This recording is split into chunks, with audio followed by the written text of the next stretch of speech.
Hi guys, it's Katie. Thanks for stopping by. Today I wanted to share with you my project roundup. These are all the craft and DIY projects I've completed recently.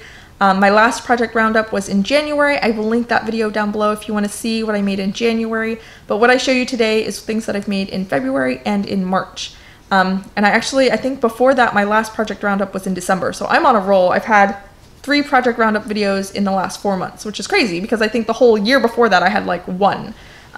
But yeah, crafting for the longest time just kind of fell off the radar for me. But recently I was evicted from my craft room, and I am determined to reduce my craft supplies just because I don't have anywhere to put them right now. So I've been focused on using my stash, and it's been really nice because my stash has been shrinking, probably a little slower than some may want in my household, but I want to do it this way. I want to actually use what I have in my stash. So I know I've gotten suggestion, and I've thought about it myself, just donating the yarn, but I kind of want to go through this process because if I got rid of my yarn, I would just buy more eventually later.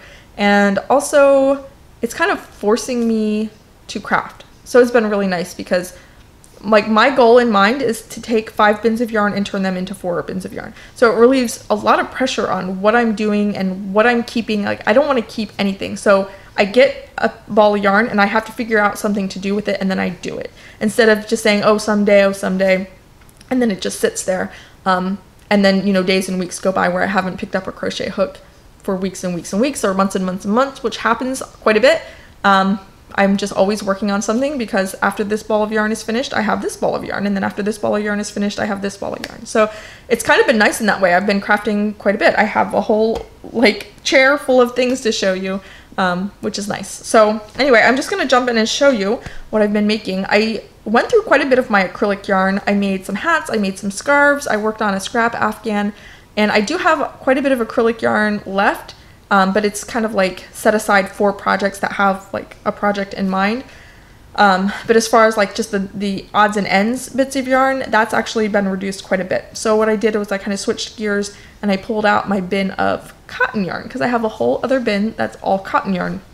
And I've been making washcloths. So I actually made quite a few washcloths like all at once, mostly in February. And then I switched gears in March, and I'll show you some other projects that I made. But as far as my washcloths, I did 2 different patterns. I will link all the patterns that I use down below. They're all free online. That's the only kind of pattern I use. I either make it myself or I find it free online. I don't buy patterns. But anyway, this one is a hexagon washcloth, and I really like this pattern, and I really like this yarn. This was the first one that I made, and it has held up so much nicer than all of the other ones that have been used much less. So this yarn, actually I had it here, but I think it fell down. Yep. This is Premier Home yarn. It's a 85% cotton, 15% polyester. I think I just got this at Michael's or maybe AC Moore. Normally I would, you know, probably gravitate towards 100% cotton normally, but I had this in my stash and I used it. And it's really nice because the 15% polyester, it doesn't, like it still has all of the great qualities of cotton. It's very absorbent and very soft. But that little bit of polyester helps it not shrink. The color has stayed really, really nicely, and it just seems a lot less ratty, even though this is the newest one, or the oldest one that I've made. And I really like this pattern. It works really well as a washcloth, or a dishcloth. It has enough yarn to work well as a washcloth, but it has enough, it's like lacy enough, has enough holes in it that it's quick and easy to whip up, and it's not so bulky when you're washing your dishes. So I like that one. So I made that one, and then I made a bunch more. And most of my yarn is just that 100% cotton, like dishcloth kind of yarn. I had a big ball of yellow, so I have a bunch of yellow ones.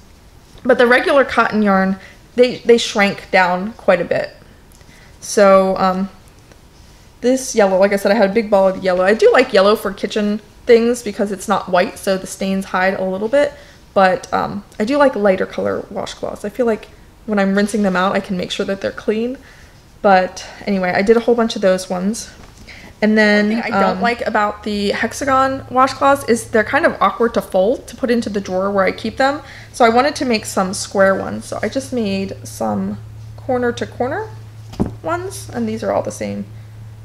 Some of them seem to have shrunk more than others.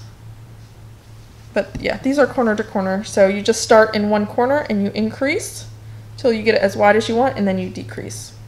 So I've done a baby blanket in this corner to corner. I'm actually working on another baby blanket to donate to my church's silent auction, which I'll show in my next video because it's not quite done.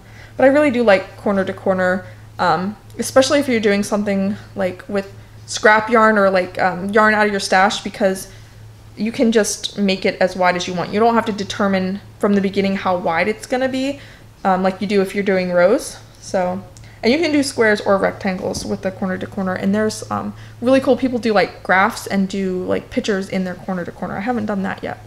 That might be something that I could do to use up some scraps as well. So those are all the washcloths that I made.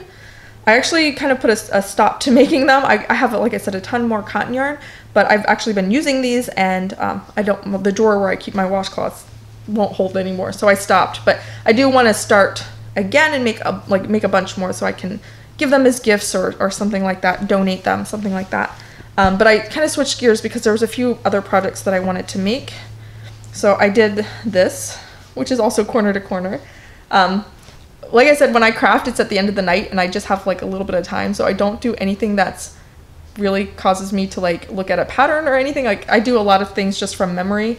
So when I, like these washcloths, when I made the hexagon one, I made a bunch of them. And then when I made the one corner to corner washcloth, I made a bunch of them. And then I made this corner to corner. And this is a doll Afghan. It's probably like 18 inches with the ruffle. And I would have made this a lot bigger. I really like how these colors came together, but like I said, it was just what I had on hand, and I didn't have a lot to make this much bigger, but I like the colors together. I think my daughter will really like it. So I made this for her, her baby. It's actually an elephant, like a stuffed elephant. But since I had my son, she treats her baby like the way that I treat my baby. So her baby goes down for naps, her baby gets dressed, her baby has diaper changes and everything. And so I wanted to make a special blanket just for her, because otherwise she'll snag her baby brother's blankets and then I don't have them when I need them. So I thought it would be nice, especially since I'm kind of just working through my yarn anyway. So anyway, I really like it. I think it's pretty. The colors are nice and bright. So this is actually going to go into her Easter basket. So I have that, and then I have an Easter basket. This one's actually for my son, and this is a pattern that I just kind of made my own. And I will show you my daughter's Easter basket that I made a few years ago. I actually have a project roundup when I showed this when I first made it. When I made this, I had this in mind, but I couldn't really figure out how to do it, and I think I ran out of time. I could have figured it out, obviously, because I figured it out here, but I think I ran out of time, so I just did these blocks and did alternating blocks. But what I wanted to do is what I did for this one. It's actually woven. So these are strips of crochet. You can see, I can stick my finger in there, and they're woven. So I made the bottom, it's all one piece, and then as I came around, I did the blue uprights. So each of these was like a petal off of this bottom, and then I made the yellow in bands. So I just made strips and attached them till they were a circle, and then I just wove them in, wove, I don't know what the word is. But I actually had to undo this like 3 times because I kept getting the wrong number of uprights, and it has to be an even number to make the basket work. And then I just made a green handle to go with it.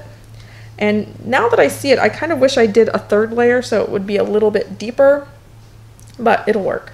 I like small Easter baskets for kids because then you don't have to put a bunch of candy and stuff in there. And actually they usually get mostly fruit.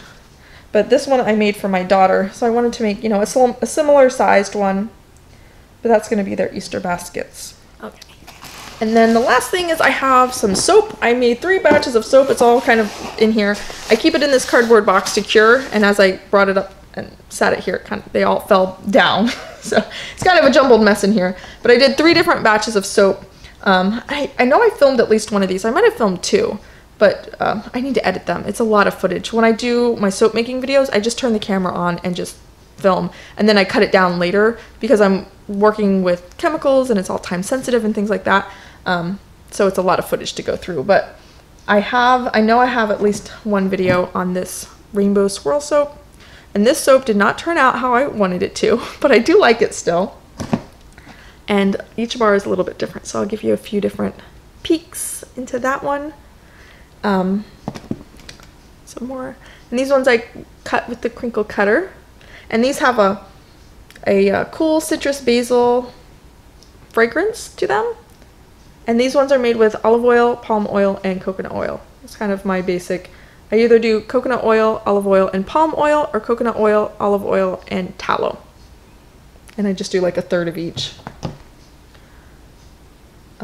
And then I did terrible note taking. I don't take notes on my soap making like a lot of people do, basically because I know I would never go back and look at it. But I did use up, I had a little bit of castor oil and a little bit of almond oil, and I used them in one of these recipes, but I can't remember which one. But these ones smell really, really good. And because I used all of my colorant to make these with all of these 6 different colors, I didn't have, that was all that I had. So these other 2 bars, I didn't use any colorants. This one I tried to use natural colorants, so I used some carrot juice and some kale juice. I juiced some carrots and I juiced the stems of some kale, and I used that for the water portion to make this soap. And when I first cut it, you could see swirls of the 2 different colors, but as it's cured, it's all kind of blended into one kind of murky color. But we use, the soap that I make, we use in the shower, we use in the kitchen, we use in the bathrooms, like we actually use it. So having just like plain bars of soap is fine. My husband will use it in the shower. And this one I think was clean green, and I forget what the other fragrance was, but it's kind of a like a masculine smell to it. So anyway, I cut those, I think I cut all those in the crinkle cut. And then I had a little bit left over, and I made these little, I have a cupcake, a silicone cupcake mold that I use for my soap making. And then the last batch I made was this one, and I didn't put any colorant in this one, but I put poppy seeds. So you get little bits of color, and also it gives a little bit of like a gritty texture for like scrubbing your hands. So most of these I cut also with the crinkle cut, and I did a lime essential oil in these, and it's kind of light. Essential oils don't always come through with cold processed soaps, so it's pretty light, but it smells like lime a little bit. And then these ones, I cut these ones straight, and then I just pushed a cookie cutter while they were still soft. Like right after I cut them, I pressed this cookie cutter in. And I've never done that before, but I thought I would give it a try. I saw a video where they had a stamp and like did an embossed stamp on them. I don't have one of those, so I just used a cookie cutter. And I put it in pretty deep, so I don't know if like the first time you use this, it will all fill in and you won't see that design, or if it'll last a little while. But I figured I would try it. So I got the butterfly and the heart, and then I had a few little cupcake molds of that as well. So that's 3 batches of soap, a pile of washcloths, a doll afghan, and an Easter basket. That's what I made in the last 2 months, which is really fun. Anyway, I'd love to hear in the comments down below the craft projects you've been working on. I will see you guys next time. Thanks for watching. Bye!